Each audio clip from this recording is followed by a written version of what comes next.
어둡고 또 추운 계절을 우리가 지금 지나가고 있습니다. 주가라든가 환율, 경기지표 등 발표될 때마다 일희일비하면서 사실 우리가 절망의 늪에 빠져가고 있는 모습처럼 보입니다.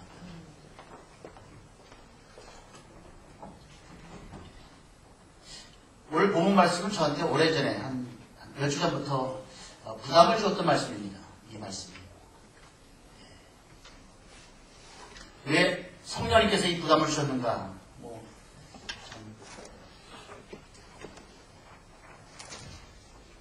그 예레미야의 모습이 바로 오늘 살아가는 성도들의 모습이 되어야 된다는 하나님의 음성으로 저는 믿고 이 말씀을 준비했습니다. 정말 지금이야말로 성도가 성도답게 살아가야 할 때가 아닌가 생각했습니다. 많은 사람이 낙심하고 절망하고 좌절하는 시대에 우리가 희망을 노래하는 사람, 성도는 구별된 사람입니다. 남과 다른 사람이죠. 세상 사람과 다르게 우리는 이 어려운 때에 희망을 노래하고 희망을 선포하는 희망의 메신저가 될 수 있기를 축복합니다.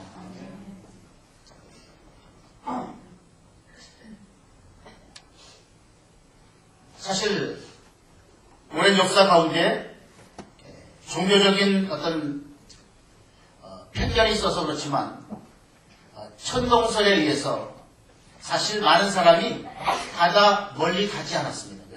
끝이 있어서 떨어져 죽으니까. 그런데 이제 갈릴레이와 코페르니쿠스라는 이 과학자를 통해서 지동설이 정됐죠. 지구가 움직인다. 그래서 많은 모험가들이 이제 새로운 미지의 대륙을 발견하기 위해서 떠나기 시작합니다. 중세 유럽에서 이 지금의 남아프리카 남단에 한 곳이 있습니다. 그곳을 이름해서 케이프 오브 스톰에서 폭풍의 곳. 그건 악마의 곳이라고 부르답니다. 케이프 오브 데블. 악마의 곳. 왜 그러냐면 거기에 갔던 수많은 사람들이 거의 다 돌아오지 않았기 때문입니다. 죽었습니다. 워낙 그 지역이 굉장히 험한 지역이었기 때문에 가서 다 죽었습니다. 징크스가 생겼습니다. 야, 거기 가면 안 된다. 죽는다. 징크스는 누가 말하기를 떼어지기 위해 있다고 그랬죠. 16세기 바스코다가 말하는 포르투갈의 이 모험가가 결국은 남아프리카의 그곳을 도전했습니다. 그리고 그 항해가 성공했습니다. 그곳 이름이 바뀌었습니다. 케이프 오브 굿 호프. 희망봉이라고. 희망의 곳이라고. 수많은 사람이 죽는다. 절망의 자리다. 하고 아무도 가지 않던 그 땅. 결국 한 사람의 용기 있는 사람이 그 땅을 밟았을 때 그 땅은 이제 희망의 장소가 되었고 그곳을 항해할 때마다 수많은 사람이 희망을 노래하는 자리가 될 수 있었습니다. 오늘 우리가 서 있는 이 시대가 여러 가지 엄청난 위기 가운데 있지만 나중에 훗날 새로운 기회였음을 우리가 다시 한번 많은 사람에게 간증할 수 있기를 축복합니다. 왜냐하면 위기는 기회이기 때문입니다. 위기라는 단어가 함으로 기회의 기자가 거기 포함되어 있습니다. 그래서 그 위기를 어떻게 우리가 슬기롭게 극복하냐에 따라서 오히려 축복의 디딤돌이 되고요. 그 위기를 우리가 잘못 지나게 되면 잘못하면 절망의 구렁텅이에 빠지게 되기 때문입니다. 저는 오늘 이 시간 예레미야를 통해서 보여주신 하나님의 의도가 무엇인가를 함께 살펴보기 원합니다. 성경 분명히 뭔가 목적을 가지고 하나님께서 우리 가운데 말씀하시는 것입니다. 오늘 이 말씀 통해서 우리가 희망의 말씀의 끈을 붙잡는 축복의 시간이 될 수 있기를 축복합니다. 예레미야서가 1장부터 29장까지 또 3장부터 지금 완전히 격이 바뀝니다. 3장부터는 회복의 메시지가 선포됩니다. 계속해서 너희들이 죄로 말미암아 심판받게 될 것이다. 그런 선포를 했던 그 예레미야가 이제 그 톤을 바꿔서 격을 바꿔서 이제 3절부터는 너희들에게 회복이 주어질 것이다. 생명의 역사가 있고 풍성함이 있고 놀라운 역사가 날 것이다. 하면서 마지막 회복의 메시지의 정점을 31장 끝에 보면 새 언약으로 마무리하고 있습니다. 31장 31절에 나오죠. 새 언약. 지금까지의 그런 옛 언약이 아니고 새로운 언약을 하나님께서 너에게 주셨다. 그 새 언약이 어디에서 성취되냐면 갈보리 십자가에서 예수님을 통해서 성취됨으로 말미암아 진정한 구원이 하나님의 풍성한 은혜와 축복의 시대가 열려갈 수 있음을 분명하게 선언하고 있습니다. 지금 상황은 그렇지 않습니다. 지금 회복의 메시지가 선포되는데 지금 상황은 바벨론 나라가 지금 물밀듯이 지금 밀려오고 있습니다. 감당이 안 되기 때문에 이 나라가 망한 것은 지금 눈에 보입니다. 이제 우리나라가 망하겠다. 심판의 강도가 지금 강화되고 있습니다. 그때 회복의 메시지가 선포되었다는 것은 어찌 보면 이스라엘 백성들에게 엄청난 충격이 아니었을까. 하나님은 우리한테 회복을 말씀하시는데 현실은 지금 뭐냐면요. 심판이 너무 피부에 절실하게 다가오거든요. 바벨론이 지금 공격하는데 이건 감당할 수 없는 상황입니다. 뿐만 아니라 이 예레미야는 결국 바벨론이라는 적들과 내통했다는 죄로 감옥에 갇히고 있습니다. 1절 도저히 나옵니다. 그 왕궁 시대의 뜻 안에 갇혔습니다. 제목이 뭐냐면 적들과 내통해가지고 반역을 했다는 것입니다. 여러분 예레미야를 보면 예레미야가 얼마나 자기가 속한 유다 나라를 사랑했던 정말 조국을 사랑했던 사람이었고요. 눈물로 호소했던 선지자입니다. 이스라엘 백성들에게 너희들이 지금 우상을 숭배함으로 말미암아서 하나님께서 바벨론에서 우리 갖다 심판하신다. 지금 늦지 않았으니까 빨리 여호와께로 돌아가자. 회개하고 돌아가자. 너무 가슴 아파서 눈물을 흘리면서 선포했습니다. 그래서 예레미야가 갖다 눈물의 선지자라고 하기도 하고요. 25시의 선지자라고 합니다. 하루 24시간 겪는데 그것이 모자라게 하여튼 자기 조국과 백성을 사랑해서 선포했던 예레미야. 그 예레미야가 지금 뭘로 됐냐면요. 자기 나라를 갖다 배반한 죄인으로 감옥에 갇힌 것입니다.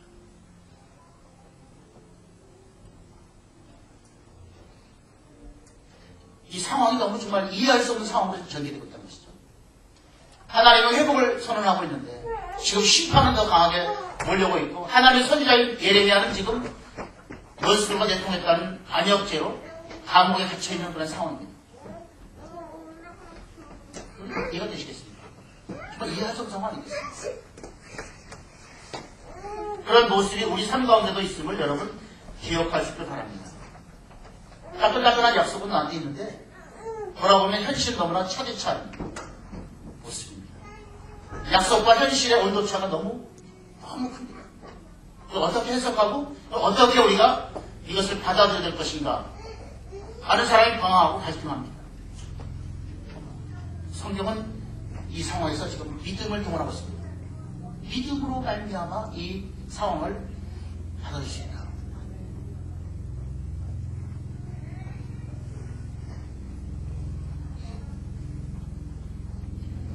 오늘 읽은 6절에서 8절에 보면 이해할 수 없는 하나님의 요구, 하나님의 명령이 떨어진 것입니다.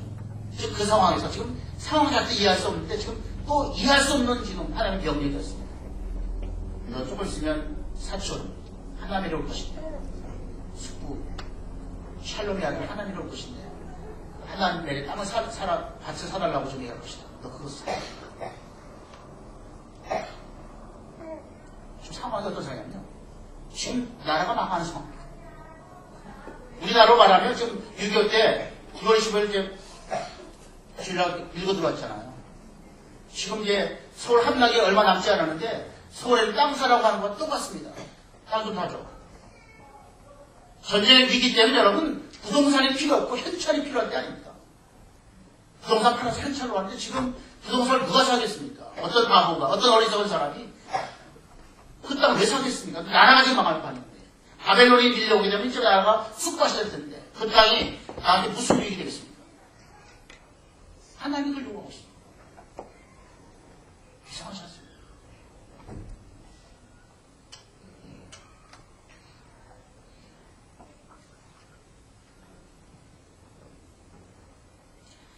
위기 상황에서 여러분이 하나님의 음성을 들을 것인가 사람의 소리를 들을 것인가 굉장히 중요하죠. 인터넷에 보니까 실제인가 모르겠는데요. 이명박 대통령 대선 선거 당시에 정권 교체가 되면 주가가 3천 뜰 것이다 해가지고 어떤 사람이 가산을 다 팔아가지고 정리해가지고 주식 샀다는 겁니다. 지금 여러분 아다시피 지금 한 억간 남았잖아요. 그러니까 이 사람이 대통령 때문에 망했다고 막 글을 올린 사람을 봤습니다. 최근에 또 이명박 대통령이 지금은 주식을 살 때다. 1년 후에 되면 큰 이익을 축복을 받게 될 것이다. 야권에서도 굉장히 성토하고 있습니다. 대통령의 말도 마찬가지고 정치인의 말도 물론 우리가 귀담아들 분도 있죠. 하지만 100% 신뢰할 수는 없습니다. 신뢰할 것 하나님의 음성입니다. 하나님의 말씀입니다. 말도 안 되지만 예레미야는 하나님의 음성을 들었습니다. 상식적으로 통할 수 없는 것이고요. 정말 조롱거리가 될 수밖에 없는 것이죠. 주위 사람들이 얼마나 얘기했겠습니까? 말도 안 된다고 사지 마. 왜 사? 나라가 망하는데. 그 땅 사서 뭐 하려고? 네가 하나님의 계시를 잘못 받았지. 그 음성을 잘못 들은 거야. 사람의 소리는 거의 다 그렇게 분명히 있을 것입니다. 지금 땅 살 때가 아니야. 하지만 예레미야는 결단하게 됩니다. 하나님의 요구를 하나님의 말씀 앞에 순종하기를 결단합니다. 여러분 혼란스러울 때 여러분이 생각할 때 사람의 소리에 너무 귀 기울이지 마시고요. 하나님의 음성에 귀 기울이시길 바랍니다. 판단이 여러분이 하셔야 됩니다. 여러분 판단하고 그 결과도 여러분의 몫입니다. 대통령 욕하고 뭐 얘기할 거 없습니다. 자기가 판단을 되겠죠. 얘기했다고 그걸 다 믿고 그냥 재산을 다 팔아가지고 주식 샀다는 게 말이 안 돼요. 물론 공인이니까 또 말을 갖다 신중하게 될 것은 사실이지만 여러분 사람의 말보다는 하나님의 음성을 들을 때 그 신뢰할 때 역사가 나타날 수밖에 없다. 그 이상한 요구, 하나님의 땅, 사촌의 땅을 사라는 그 요구하는데 세 가지 관점으로 성경이 말씀하거든요. 첫 번째는 7절입니다. 7절 같이 있습니다. 보라 내 숙부 살론의 아들 하나멜이 내게 와서 말하기를 너는 아나도스에 있는 내 밭을 사라. 이 기업을 부를 권리가 내게 있느니라 하리라 하시더니 이 아나도스라는 땅은 예레미야의 고향입니다. 그 땅의 주인이 바로 사촌 하나멜의 땅입니다. 그 하나멜이 어떤 상황인지는 성경에 기록되어 있지 않습니다. 아마 뭐 지금 우리로 말하면 파산된 것이 아닌가 뭐 일하다 보니까 뱅크랍 돼가지고 이제 돈이 크게 필요하니까 감옥에 왔으니까 지금 찾아온 것 같습니다. 감옥에 갇힌 예레미야에게 와서 지금 땅을 사라는 거죠. 지금 멀쩡하게 좀 활동하는 사람도 아니고 감옥에 갇혀서 지금 예레미야가 있는데 와서 하나멜이 내 땅 좀 사라.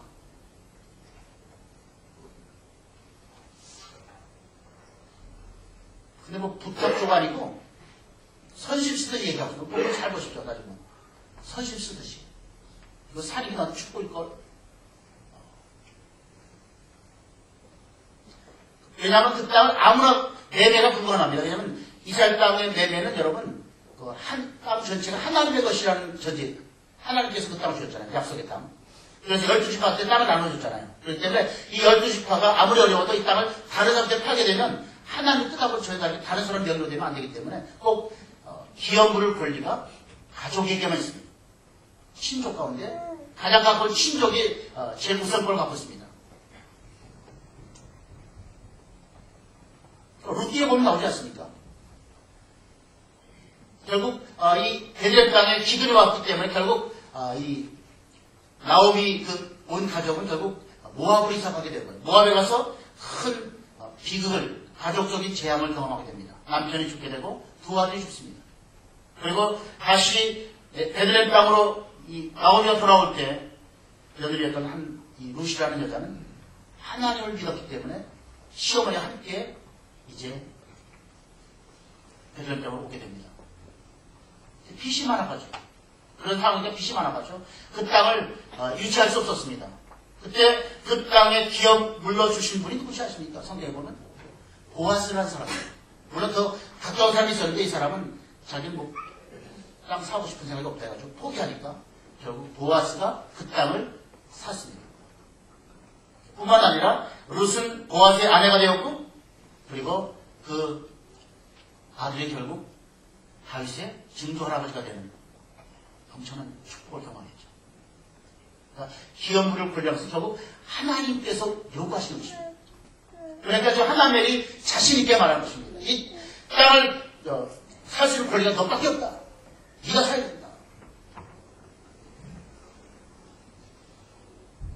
구약에서 아주 중요한 개념 가운데 하나가 기업무르기라는 혹시 들어보셨습니까? 기업무르기. 성경에 많이 나옵니다. 구약에. 기업무르기. 기업무르는 사람을 할 때 고엘이라고 합니다. 고엘. 히브리 원어로.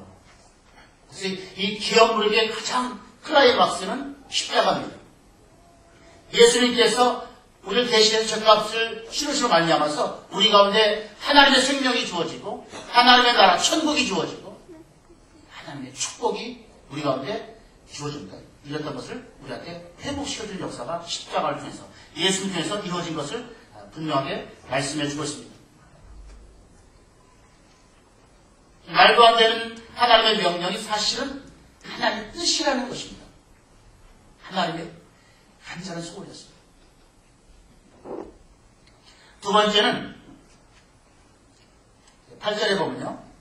8절 하실까요? 여호와께서 말씀과 같이 나의 셋째 아들 하나멜이 시리의 뜰 안에서 나에게 와서 이르되 청하노니 너는 베냐민 땅 아나도스에 있는 나의 밭을 사라. 기업의 상속권이 내게 있고 물을 권리가 내게 있으니 너를 위하여 사라 하는지라.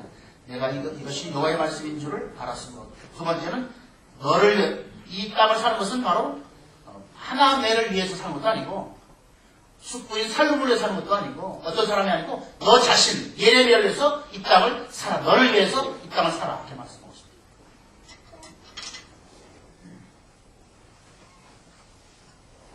여러분 사실 예레미야는 나라가 망한다고 해서 가장 먼저 아는 사람입니다. 알죠? 하나님의 음성 듣고 선포하는 서재이기 때문에 이 나라가 망하는 것을 가장 잘 아는 사람인데 지금 망하는 상황에서 땅을 사면서 너를 위해서 살아. 그렇지만 너를 위한 축복이다. 실제 그 땅은 나중에 회복되어서 축복의 현장이 되었고요. 엄청난 부를 갖다 사실 누리게 되었을 것입니다. 세 번째, 이 하나님의 이상한 명령이 세 번째 특징은 값을 치르라고 하십니다. 값을 치고 그냥 하는 게 아니고 값을 치고 살아.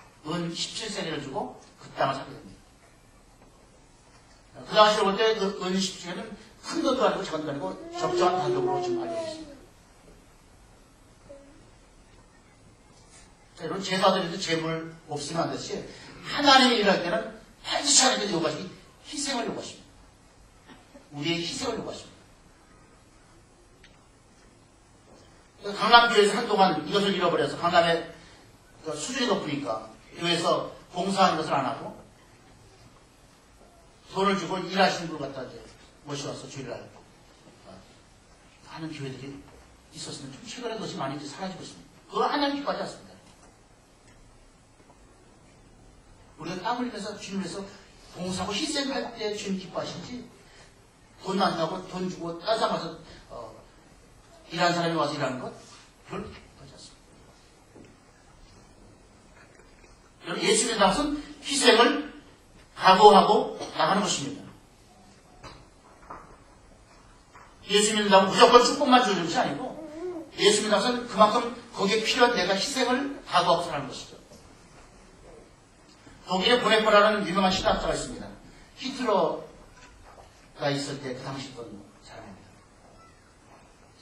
당대 최고의 신학계에서 천재였습니다. 수많은 사람에게 앞으로 정말 세계적인 이 신학계를 짊어질 위대한 사람이라고 그를 유망주로 생각하고 그를 인정해주는 사람이었습니다.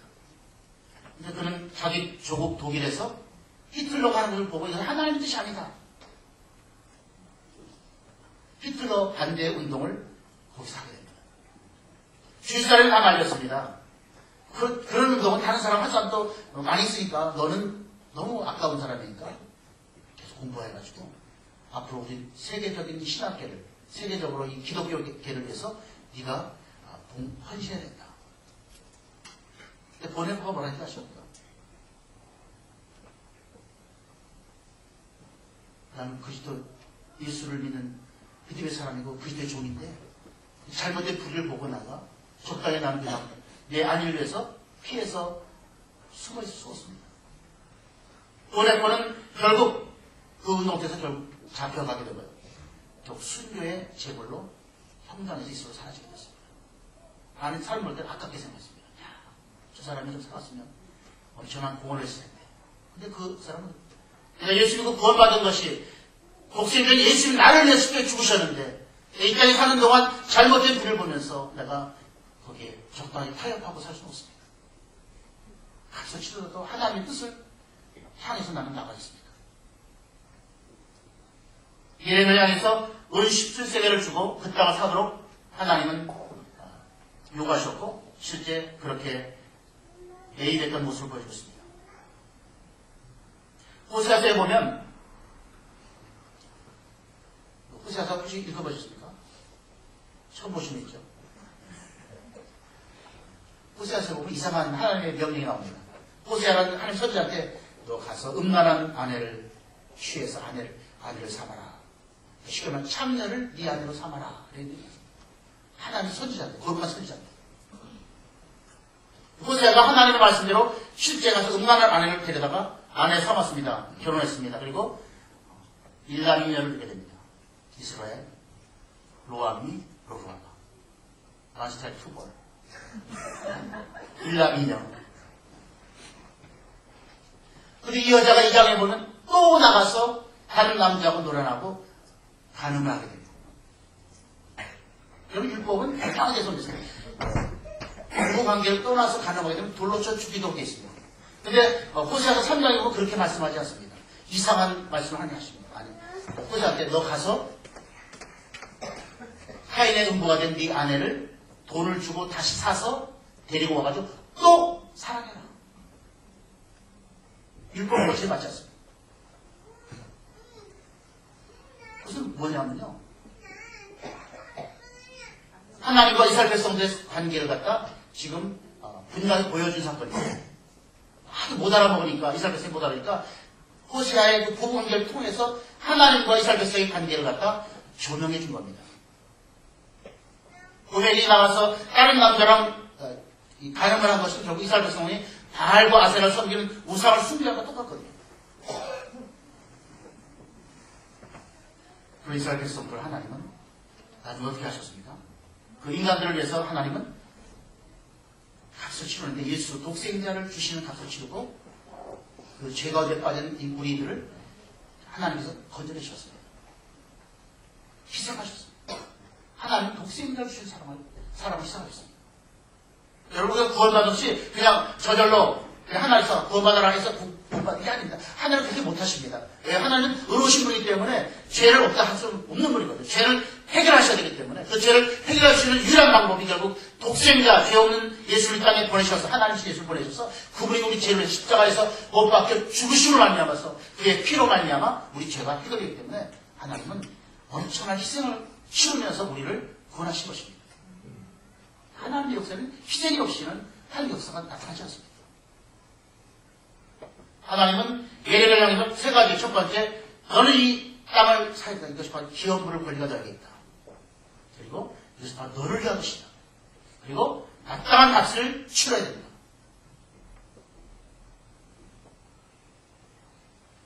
그 하나님의 말씀 앞에 예레미야가 어떻겠습니까? 오늘 본문에 보면 어이없게도 순종하고 있죠.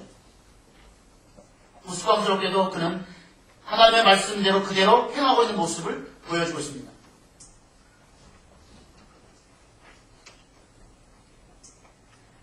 구절에 보면 내 숙부의 아들 하나멜의 아나돗에 있는 밭을 사는데 은 10주색을 달아주되.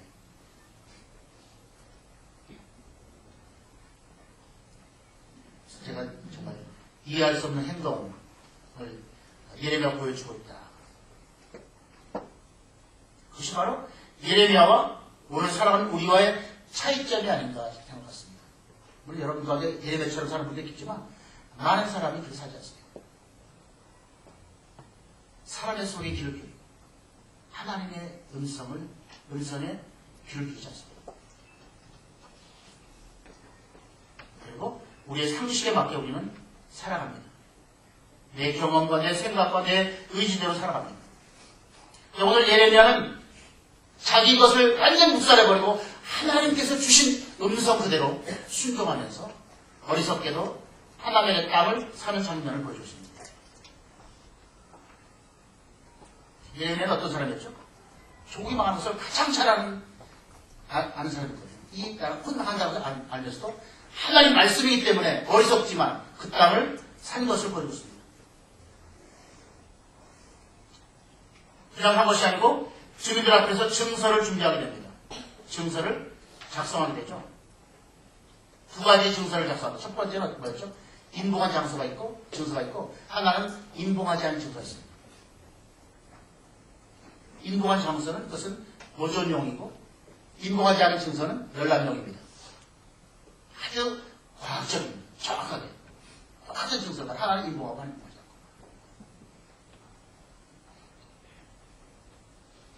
그것을 토기에 담아서 보관했습니다. 이 토기에는 되게 역청으로 발라서 이제 그 진공 상태로 두게 되고요. 실제 이것이 역사적으로 나중에 발견되었죠. 쿰란 동굴이 이스라엘 남쪽에 보면 산악지역 쿰란 동굴에서 사해서본이 발견돼가지고 성경이 사실은 이렇게 구체적으로 발견된 것이 사실은 그런 과정을 통해서 발견됐습니다. 그러니까 톡에 넣어가지고 몇천 년 동안 넣습니다. 상하지 않고 나머지 목동이 가다가 이 양이 이제 동굴로 들어가 보니까 동굴 가다가 어둡잖아요. 가다 보면 뭐가 버섯 깨지는 소리, 토기가 깨지는 소리 듣고 이게 뭔가 싶어서 나중에 보면 무슨 종이가 있거든요. 그게 바로 성경이었어요. 성경 사본이었어요. 그래서 엄청난 많은 성경의 분량들이 쿰란 동굴 사해 사본을 통해서 발굴되게 되는데 그것이 바로 토기에 담긴 채 발굴된 것을 역사는 보여주고 있습니다. 여러분들이 이왕 소주시러 가면 그런 데 한번 둘러보셔가지고 걸리면 그 돈이 그건 뭐 몇천만 불입니다. 100만 불 아닙니다. 옛날에. 그래서 혹시 소주시러 가면 좀 눈 뜨고 잘 보세요. 동굴 다니든지 아니면 예루살렘에 다니면서 예수님 만든 그 탁자라든가 이거 발견하면요. 엄청난 고가로 앤티크로 판매됩니다. 두 증서를 결국 바룩에게 주어서 보관했는데 바룩은 서기관을 말하고요. 오늘 말하면 변호사입니다.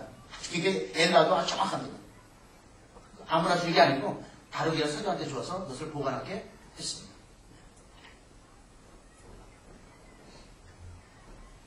왜 예레미야가 이렇게 엉뚱한 생뚱맞은 하나님의 말씀 앞에 순종할 수 있었는가? 뭐라고요? 이거 믿음으로 아니하고는 해석할 방법이 없습니다. 이게 가장 피하는 전화 연구팀은 전부 다 잘못된 하나님의 말씀을 싶어가지고 거부할 수 있죠. 하나님이 이렇게 말씀하시는 않을 거야. 지금 상식과 전혀 맞지 않게 지금 전쟁 나간 나라 망하는 무슨 땅을 사 무슨 다른 잡소리겠지. 순종하지 않는 거예요. 예레미야는 하나님의 음성을 보면 하나님의 말씀으로 알아서 그것을 접수하는 장면을 보십시오. 그래서 오늘 예레미야는 두 가지의 특징을 보는데 첫 번째는요. 하나님의 음성에 귀를 기울인 사람입니다. 믿음의 사람이었는데 첫 번째는 하나님의 음성에 귀를 기울였다. 세상에 사람의 소리가 많거든요. 사람의 소리 많습니다. 사람의 소리도 물론 좀 참고할 거 있습니다. 이제 절대 신뢰할 것은 사람의 소리는 아닙니다. 하나님의 음성이, 하나님의 말씀, 하나님의 소리가 정말 신뢰할 것인 거예요. 그건 그대로 이루어지기 때문에. 그 당시 예레미야한테 많은 사람이 얘기했죠. 그건 말도 안 되는 소리다. 뭐 그런 걸 생각해봐. 그게 가당키는 아니야. 전쟁 나가 나라가 망하는 게 쑥밭이 되는데 바벨론이 이제 이 나라가 다 그 나라 땅이 되는데 지금 후딱 서서 뭐 하려고. 사람의 소리가 많이 있었을 것입니다. 근데 예레미야는 사람의 소리 듣지 않고 하나님의 음성을 들었습니다. 하나님의 소리를 들었습니다. 두 번째는 하나님의 그 음성이 그대로 이루어질 것은 믿음. 약속이 성취될 것은 그 믿음을 가지고 순종했던 모습을 보여줍니다. 예레미야가 그 땅을 산 것은 하나님께 요구하시는 그 중요한 메시지는 이스라엘 나라는 망하지 않는다. 물론 지금은 바벨론에서 쑥밭이 될지 모르지만 하나님께서 이 민족, 이 나라가 다시 회복시킬 것이다. 그 증표입니다. 너는 살아. 다른 사람도 안 사지. 믿어 온 사람이 그걸 왜 사? 미치지 않고는 안 사지. 하지만 너는 하나님의 사람인 너는 내 말을 아니까 네가 이것을 사야 된다. 15절에 보면 확실하게 하나님께서 직접 말씀하셨죠. 15절 보면 30장 15 끝입니다. 같이 있습니다. 만군의 여호와 이스라엘 하나님께서 이와 같이 말씀하십니다.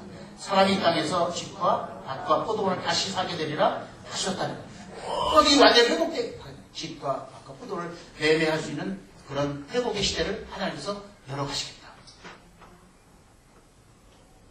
예레미야 이걸 믿었기 때문에 삽니다. 예레미야 머리가 IQ가 나빠서는 안 돼요.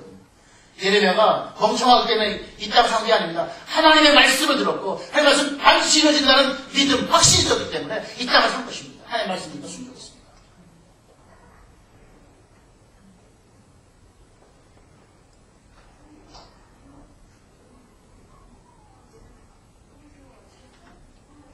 이 땅을 산 것은 결국 희망을 산 것이고 이 희망을 샀다는 것은 다른 말로 말하면 뭘 산 것이라고요?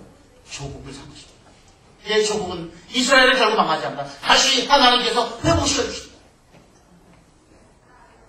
하나님께서 이 민족을 선택하셨고 회복시켜 주셔서 다시 이 땅 가운데 하나님께서 풍성한 은혜와 축복을 부어주실 것이다. 실력이 되지 않았습니까? 나중에 바벨론 폴에 돌아왔고 그리고 그 땅에 하나님의 사람들을 세워서 성전이 세워지고 성벽이 세워지고 율법을 통해서 하나님의 사람들이 다시 한번 회복되었던 모습을 우리가 알고 있습니다.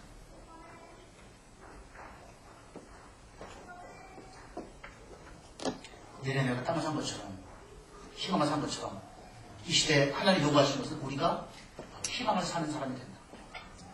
희망을 노래하고 희망을 선포해야 된다. 우리 자녀들에게 희망적인 메시지, 비전을 제시해야지. 큰일 났다. 네가 앞으로 어떻게 할지 참 막막하겠구나. 안 됐어. 이렇게 하지 말고 정말 희망에서 자녀들에게 비전을 주십시오.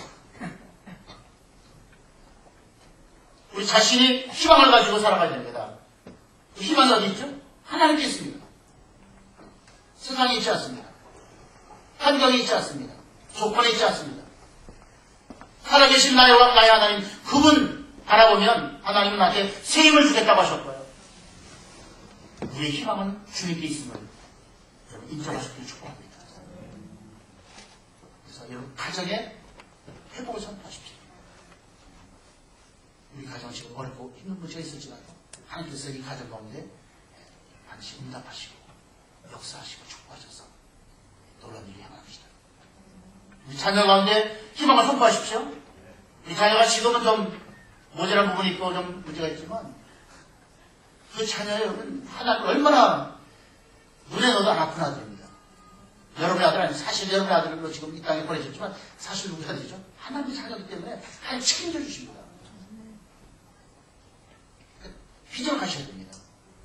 내 생각대로 자꾸 하지 마시고 정말 너는 정말 잘될 놈이야. 너는 정말 하나님께서 멋지게 쓰신 하나님의 사람이야.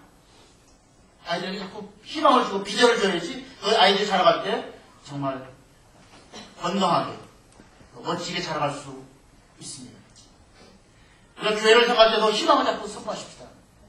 빈자리가 있지만 주님께서 이 빈자리를 채워주실 줄을 기대하면서 2009년도에 정말 하나님께서 우리 공동체를 쓰실 것입니다.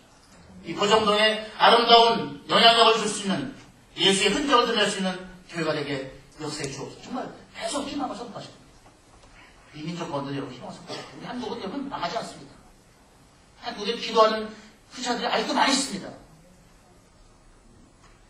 한국은 하나님께서 마지막 시대 선교의 최종처럼 선택한 민족이기 때문에 결코 망할 수 없습니다. 이명훈 대통령 축복하시고 이장을 축복하셔서 다시 한번 경제가 회복되고 선교를 도약해서 세계 선교하는 일에 이 민족을 아름답게 사용하실 것입니다. 상황은 아니지만 앞을 바라보면 정말 우리가 여러 가지 어려운 부분이 많이 있지만 그 부분 하나님 바라보면서 희망을 선포하시고 희망을 노래하시고 희망을 많은 사람에게 나눠줄 수 있는 죄들 예수를 주님을 축복합니다. 그래서 예수 믿는 사람은 희망의 메신저로 부름받았다는 것입니다. 여러분들 빛과 소명을 감당할 때 여러분 중에서 여러분 주위에 있는 수많은 사람들에게 용기가 되고 힘이 되고 감동을 주는 그런 귀한 축복의 역사가 나타날 줄 있습니다. 두 가지만 여기지 마십시오. 예레미야처럼 살기 원합니다. 첫 번째 뭐라고요? 하나님의 음성 듣는 사람 계시고 하나님의 소리에 귀 기울이시고 수지 같습니다. 하나님은 살아계신 분이고 천지전능하시고 이 우주를 만드셨고 운행하시는 절대자 되십니다. 그분 말씀은 하자가 없습니다. 때문에 그분 말씀 듣고 순종하는 기적이 나타나야 되고요. 하나님 놀라운 일이 행할 줄 믿으시기 바랍니다. 두 번째는 하나님의 말씀을 듣고 우리가 믿고 순종하는 삶. 예레미야가 정말 말도 안 되는 전쟁 중에 하나멜의 땅을 산 것처럼 우리 이성으로 이해 안 되지만 하나님 말씀하시면 아멘. 제가 하나님 믿습니다. 하고 순종할 때 하나님 오늘도 놀라운 일을 행하실 것을 믿으시기 바랍니다. 바로 그렇게 사는 것이 불확실한 세상 속에서 성도가 살아가야 할 삶의 내용이라고 저는 믿습니다. 희망을 노래하고 희망을 선포하고 희망을 많은 사람에게 나누어주는 그런 희망의 메신저로 살아갈 수 있도록 주님으로 축복드립니다. 기도하겠습니다.